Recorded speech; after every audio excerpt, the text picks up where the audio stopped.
to Ed Table Talk Unplugged. It's a show produced by the Communications section of the Ministry of Education and the Technical and Vocational Training. It's here where we delve into issues of education featuring key persons and stakeholders. With me is my co-host, Adama Williams. Thank you, Vaughn. Before we get into our discussion for today, our Lisa Bullard is here with factoids to get our discussion engine started. The 2020 school year in the Bahamas was met with the challenge of keeping students safe amidst the ongoing threat of the COVID-19 global pandemic. The Ministry of Education and Technical and Vocational Training's response to this threat was to launch a nationwide virtual learning platform. Curriculum officers established teams of teachers to develop content for the placement on the virtual learning platform, and an online student registration process was created. From August 30th to October 13th, 2021, 42,085 students have been enrolled in the Learning Management Information System, and 31,158 students have logged in at least once. For Ed Factoids, I'm Lisa Bullard. Thanks, Lisa. We're here talking with the Minister of Education and Technical and Vocational Training, the Honorable Glennis Hanna Martin. Welcome, Minister. Thank you. It's a pleasure to be here. It's so good to have you. Thank you. I'm first going to ask you, what is your view of the state of education in the Bahamas? Well, I think, Vaughn, we should start out by understanding what education is. And on a conceptual basis, it's sort of two-pronged. Primarily, it's about individual development of one's potential, realization of their passions, coming of their own on that individual level, but also on a national level. It is directly related to how a nation succeeds, proceeds, how it attains excellence, the manner in which the economy unfolds. You know, those who came before us in the early days, they said that education is the key to national development. And it is that two-pronged reality of education that I think about. And when you put that on the table and you look at how we are performing, then it raises itself for really critical scrutiny. While we must give credit to and thank all the stakeholders that have participated in this enterprise of education of the individual and preparation for our national economy and our national development, we must at the same time, I've come to a realization and a moment of truth that what we are doing, in my view, it does not fully serve the interests of the Bahamian people. That is not to say that the stakeholders are not doing their utmost in attaining it, but there's some subtleties, some nuances that I think we need to look at in the educational process to determine how is it that we can tap into the potentiality of our children and cause for them individually to flourish and to proceed in such a way that they inure to the national development of the Bahamian people. Yes, and Minister, I know you've been Minister of Education, Technical and Vocational Training now for just about a few weeks now. Yes. So I'm sure over the course of those weeks you've been observing changes, Yes. challenges, assessing the situation so you can see how to proceed forward. What are some of those challenges you've observed just generally, and how do you plan to tackle those? Well, I've been talking to a number of stakeholders at every level, administrative, technical, in the community. There are multiplicity of issues. Some stakeholders see those issues differently. They see it more favorably. Other stakeholders see it more critically. And so it's just been a period of analysis. It has been only a few weeks, but it is an area that I feel very passionate about. There are a number of issues that I think are raising to the fore. The primary issue that is on everyone's mind is, when are we going to get to face-to-face instruction? And that is primarily an issue because the virtual platform is missing a lot of children. And while we understand that we had to go into emergency mode very quickly, and a lot of progress has been made on that, the reality is due to exigencies that have nothing to do with the ministry per se, but the realities out there. Children have not been able to access virtual learning program. I think they're probably in the thousands. We're looking at the numbers now. And so that raises a specter right there, because the question is, when you do get it to the face-to-face instruction, what's going to happen to those children who potentially have been out of school for more than a year? Yes. This is a very serious thing. So we've been discussing how we can ensure we can cause these children to catch up and that no child is left behind. That's the critical foundation. No child will be left behind. The other issue is that the curriculum. The curriculum, you know, a lot of work has been done, but it seems to me that our curriculum has to become much more relevant to the reality of our people.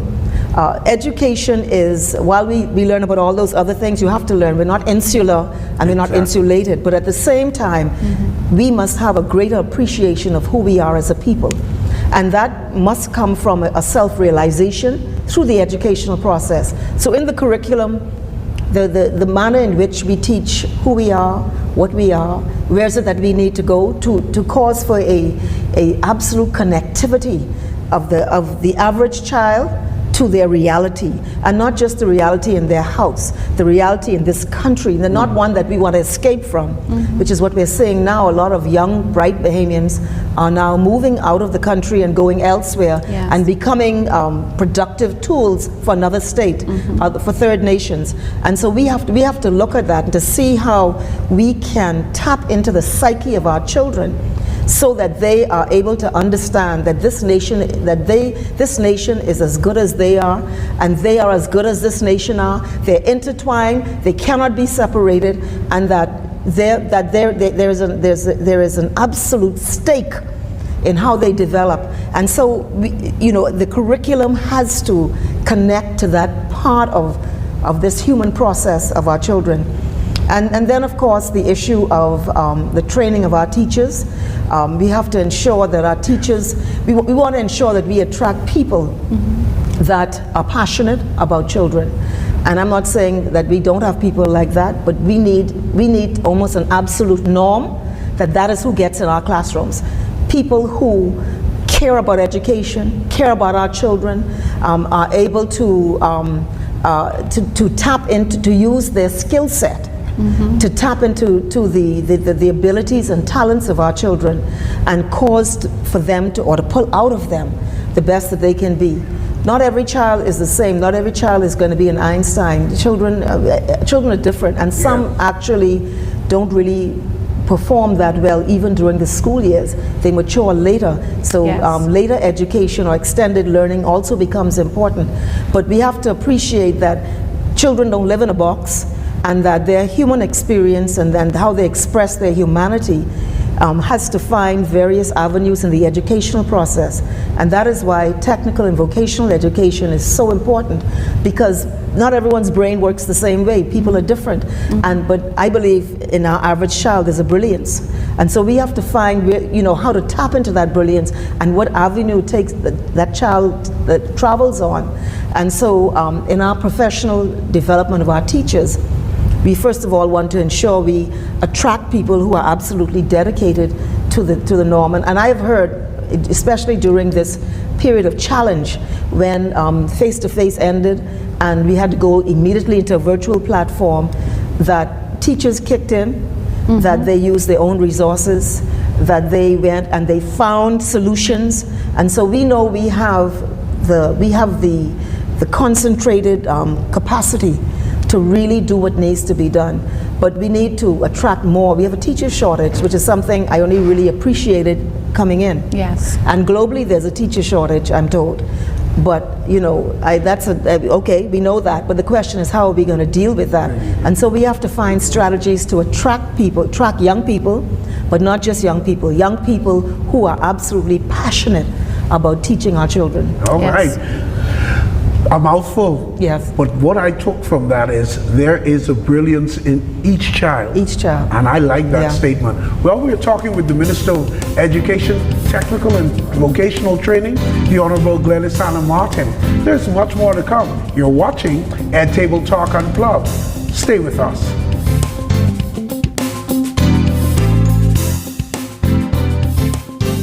This public service announcement is brought to you by the Communications section of the Ministry of Education and Technical and Vocational Training in conjunction with this channel. Log on and stay on. As parents, we will not always be present while our children engage in online learning. Ensure that your child is getting the most from the Ministry of Education and Technical and Vocational Training's learning management system. Here are some tips to help you establish your child's online learning routine. Number 1, designate a workspace to reduce distraction. The bed is not recommended. Number 2, each morning ensure your child is alert and devices are ready to log on. Number 3, periodically check in on your child by calling, texting, or FaceTiming to ensure that they are participating in their online classes. Number 4, communicate with your child's teachers to stay updated on your child's progress and online attendance. Number 5, remember, it takes a village to raise a child, so you can create a WhatsApp or other social media group with parents to share relevant information pertaining to your child's online education. Education is important. Log on and stay on. This public service announcement was brought to you by the Communications section of the Ministry of Education and Technical and Vocational Training in conjunction with this channel. COVID-19 has forced students around the world, including the Bahamas, to continue their studies via online platforms. Here are some tips to help you successfully navigate through this new way of learning. You should prepare for your online classes just as if you were attending a face-to-face class on your school's campus. So be on time. Wake up early and log on to the virtual platform at least 5 minutes before the start of your class. Set up a space that is dedicated to being used as a daily learning environment. This will help you to establish a routine. Your space can be at your dining room table, a library, or your church hall. It just needs to be a quiet place that is conducive to studying. Be prepared. Make sure your computer or tablet is fully charged and your camera is on. Use headphones, especially if you are in a shared space. Dress in appropriate clothing. Sit up straight. Remember, you will be in camera view. Mute your audio when your teacher is speaking. Be focused, be attentive, and actively participate. Before speaking, raise your hands, then type your questions in the chat box. Avoid distractions and remember to always be respectful, kind, and considerate. Your teachers will be there to assist, and you will make online friends and create virtual study groups. Online study may be new, but with dedication and persistence, you will achieve your goals. While your children are in school, are you looking for a job? Do you realize you're never too old to continue learning? There are opportunities to retrain, retool, in order to learn a new skill, to get a job, or start a business. They're looking for what we call stackable credentials. So they'll pick up a course here, they'll pick up a course there that meets their schedule, not the traditional 16 weeks. And so I think what's going to happen post-COVID is there will be a continued move towards these shorter, focused courses that are specifically aimed at an opportunity for a job. Parents, contact BTVI for more information. All children under the age of 5 years old have access to high-quality care and education in a healthy and safe environment. Child care centers adhere to best practices which promote positive growth and development of children with professionally trained and effective staff and directors. Quality child care, building a strong foundation for life. Welcome back to Ed Table Talk Unplugged. We are speaking with the Minister of Education and Technical and Vocational Training, the Honorable Hanna Martin. It's a wonderful time to have you as our guest. But you touched on something, how our teachers are our greatest resource. Yes.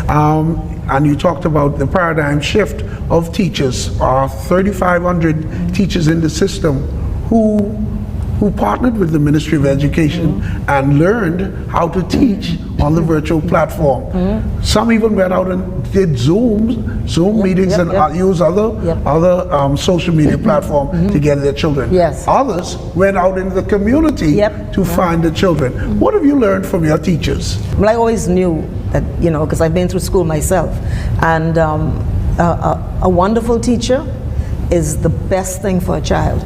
And I know the influence teachers have on children.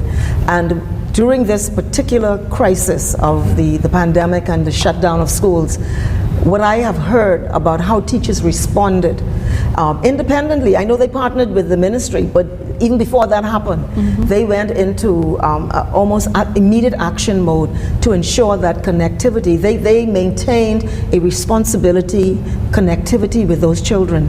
And that was something that I found really a very pleasing and surprising fact, because I didn't know the logistics of what had happened intimately.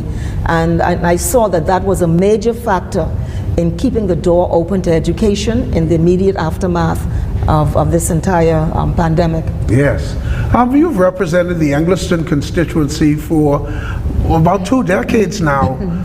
And being intimately involved with your constituents who obviously love you, tell us, what have you learned and what you've learned about family dynamics? Well, how can that help you chart the way forward in education? Let me just say, right, the schools in Engliston have done exceedingly well. And so I have to pay tribute to the administrators and the educators in those schools. E.P. Roberts Primary School is now one of the top schools in its region. Yes. C.H. Reeves is a top science school, and it's #1 in sports. R.M. Bailey had more children on the young people on the honor roll than in any year previously, a couple of years ago. So they have done exceedingly well. What I have found in Engliston is that you have some of the brightest children in this country. At E.P. Roberts, for example, the top performer in the Clement Bethel Arts singer was a little boy from E.P. Roberts Primary School, top in the country. And so it told me that you have jewels throughout that community, but you also have tremendous challenges. And that is why support is so important for families that face challenges. Parents out of work, there's serious economic challenges in many instances. There's sometimes even more concerning challenges.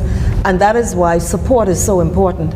And that is why I think it is, on the issue of virtual learning, I know personally that a lot of children in that constituency, in that community, have fallen between the cracks. There's a gap between their ability to access the virtual learning platform. And it's to do for a number of reasons.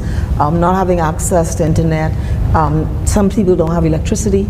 There are some realities, and I am of the view that those realities should never inhibit the human development of any child in this country.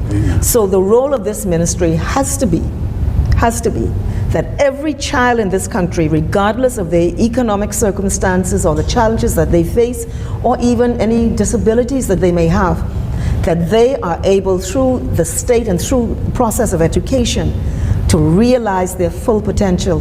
And in Engliston, I want to ensure that children from communities like Engliston, that whatever challenges they face do not inhibit their ability to realize their full potential. I'll say this, one of the top trumpeters globally came out of Engliston.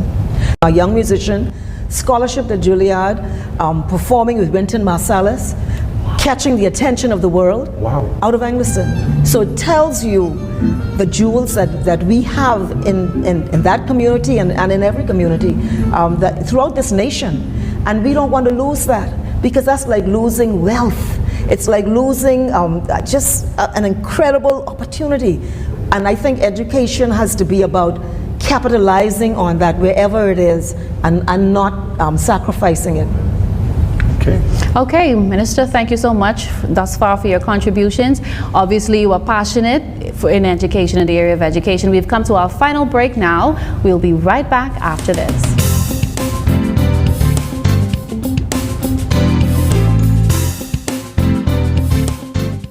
This public service announcement is brought to you by the Communications section of the Ministry of Education and Technical and Vocational Training in conjunction with this channel. Hey Shelly, what you saying, gal? I see you in a minute. Yeah, I good. Give me 1 minute, let me take this call. Hello? Listen here, y'all need to stay from out that yard here and hurry up and clean the house before I get back. Goodbye. Sorry about that, gal. Man, the gal that's your children you talking to? Why they in Richwood School? It's 11:45 in the morning. What happened? They ain't get no class today? Shelly, one thing but you always up in people's business. Listen here, I'm fortunate like you. I can't afford one device, let alone 3. Then the internet is be in and out and thing. They ain't dead. They don't learn nothing on them computer, no way. The ministry need to open school back up face to face. Gal, if you wasn't bigger than me, I would have cut your behind. First of all, I don't have it no better than you. The difference is, I can do what I need to do to make sure my children get their education. You think I rich? Gal, care yourself and go to that school and tell them the children need their device. And internet off and on? That ain't no excuse. You know how much place around here the church and thing will let you use their space? And gal, stop talking fool. Cause I know you got family who the children could go by. Ain't nobody tell me that. I know that. Miss, get serious here before you ruin your children life. Shelly, like I say, you always up in people's business. But anyway, okay. This public service announcement was brought to you by the Communications section of the Ministry of Education and Technical and Vocational Training in conjunction with this channel.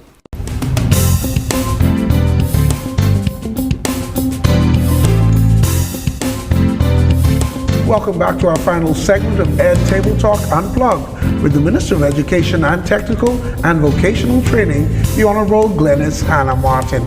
As we were talking, I'm listening to you, I hear that passion. But you also talk about equity in education. What about our Family Island students? Yeah, that's a very important point because I spoke about my constituency, which is equity finds itself also as a principle, but in our Family Islands, because we have a tendency to become very Nassau-centric and not remember that we have populations nationwide, and really it's who we are, and so we have to ensure that we have the correct quota of teachers, that we have teachers in the relevant areas like science and the arts and technical and vocational, and that we're able to support the developments of those communities, because it's when you support development that communities grow. Right now we're experiencing a sort of exodus from those communities, and then that raises other specter of other issues. But I think that it's very important, I think it's a good question that you asked, that we always have sight of the fact that we are an archipelago, and that our people, our cousins, our brothers, our sisters, our friends are throughout this nation, and we are one people. And we would wish there to be no discrepancy in terms of how development takes place throughout this nation. Mm-hmm. Minister, in our previous segment, you noted the importance of support, and I want you to speak specifically to the support of parents, parental support, and especially how you were in the Glenison community. I just want to draw one example of something that bothered us. Last school term with regard to the tablet distribution and parents collecting the tablets for their children. We heard an incident where there was some parents who opted not to get the tablets because when they found out all of the responsibilities that came with it of taking care of it and all of that, and you would be liable if something happened to the devices, it was an issue. So speak to parents and the critical nature of their role in their child's life and development. Well, you know, every parent is the primary nurturer and the first educator of their children, and also they help form cultural norms for their children, issues as it relates to violence, how language is used, all of these things, discipline versus violence. And so the parent is critical. A lot of times, however, parents are very challenged because they face hurdles that are not ideal in a normal setting. And so that creates tensions in and of themselves. But I think that is why it's very important to support our parents as best we can, because it's, the parent in Lyford Key does not face the same challenges a parent in another community may face. And so you have to ensure that you are able to balance it off by that support. On the issue of tablets, I found that I did not come across the issue of parents not opting to take it. I found that parents were trying very hard to get the tablets, and that was an issue, how to access it.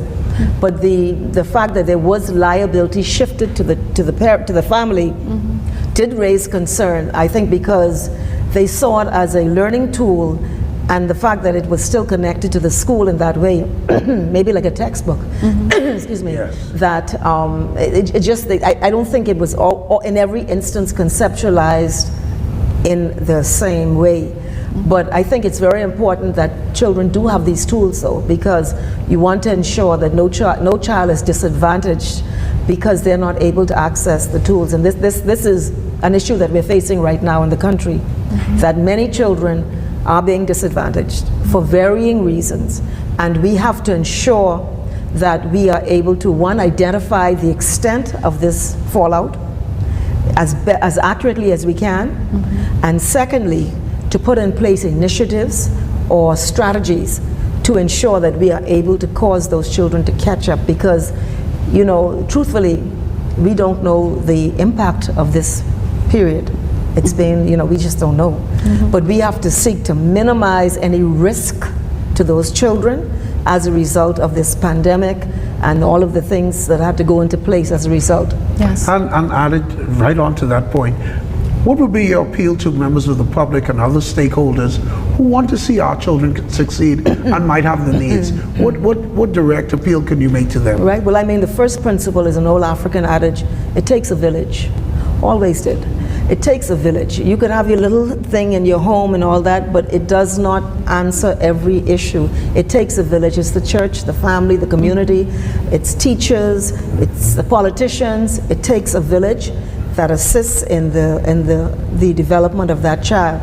And so wherever we are able to support the development of a child, it is in our interest. It's not that person's child. Exactly. That's a citizen who's going to contribute to the well-being for all of us. And so we all have a vested interest in the well-being of every child.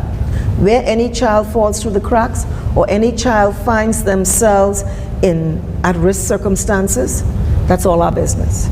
And we have to ensure that our children are, as far as possible, that we take a global interest in terms of their well-being. And I don't mean, getting into the minutia of parenting with the child, but supporting, ensuring the child has the tools, supporting that child, scholarships where they're available, anything that assists children in realizing their full potential. Yes. Thank you so much, Minister. Thank you very much. It has certainly been a pleasure having you. We've learned a thing or two from our new education minister. Like I said, it's certainly been a pleasure. Thank you so much, and we wish you the best in your tenure as minister. Prayers go up. It's a great task ahead. When you succeed, we all succeed. To our viewers, if you would like to receive regular updates from the Ministry of Education, Technical and Vocational Training, free direct text message notification updates are available. You can subscribe by texting 819-BMOE. That's 819-2663. And remember to follow our social media platform. Again, thanks so much for tuning in. I am Vaughn Aubrey, along with my co-host, Adama Williams. Join us again next time for another edition of Ed Table Talk Unplugged.